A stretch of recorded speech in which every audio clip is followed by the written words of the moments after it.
Step 1. Once you've seen the fire, first grab the closest fire extinguisher, ensuring it's the correct type and class appropriate to extinguish the fire, and always make sure to keep your back to an unobstructed exit. If you do not think that you can put out the fire safely, make sure to evacuate the building. Step 2.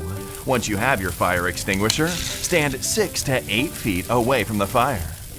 Step 3. Follow the PASS 4-step procedure. First is P for pull.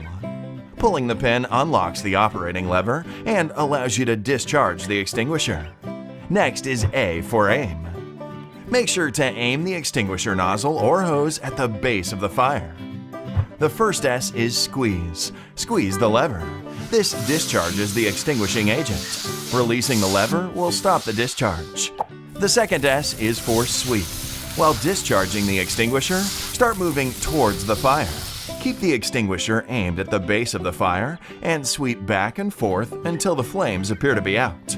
Once the fire has been extinguished, make sure to watch the fire area. If the fire reignites, repeat the process. Always remember that smoke generated from the fire can be harmful and even fatal. Never attempt to extinguish a fire unless it is safe to do so.